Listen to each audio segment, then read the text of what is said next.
Lori, Hi, I'm Paige. Nice to meet you. Very nice to meet you, Lori. Very nice to meet you, Michael. So I'm here with fortalent.com, and if you guys could just say your names for the editor, please. I'm Jack Cummings.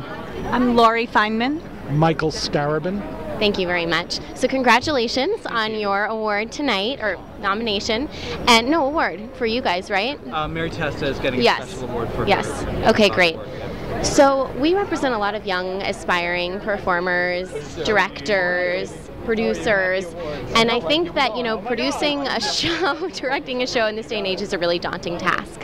So I'd love to hear what advice you have for people out there who are looking up to you guys as role models.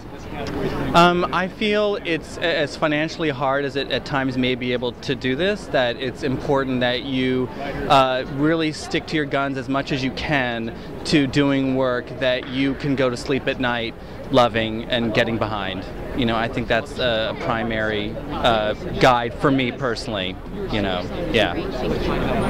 I would say that at the end of the day, it's important to remember that good work always wins out.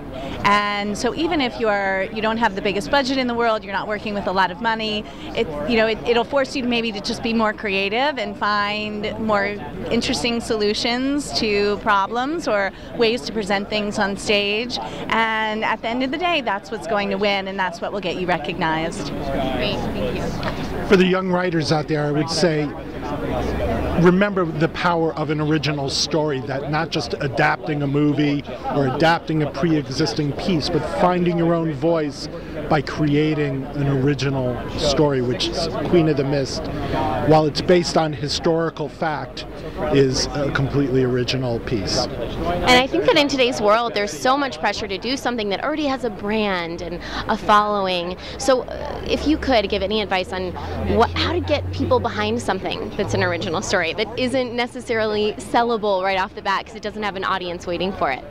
I think you have to let people know that if we stop creating original work, what is our world going to look like in 30 years, and it's pretty bleak. It's like the day after that, and so you just have to really convince people that if we don't stop creating original work, we stop moving forward, and then we're just resting on our laurels. I know Michael John said, the minute you rest on your laurels, you crush them. So it's important to keep moving forward, and that is really only going to happen with original work being the primary work that people do. And I also think, I think the world is hungry for young, original voices, and so I think, a young writer or producer or actor shouldn't feel that, oh, well, they don't know me, they don't want to hear me. I think it's actually quite the opposite. I think those are the voices that everyone is hungry for right now, and so, I would encourage someone to just put it out there, and people will listen. Thank you. Ignore trends, ignore fashion. You'll be of your own period just because you grew up in it. Just find your voice and write. Thank you guys so much. Thank you. Congratulations. Have a wonderful evening. Thank you.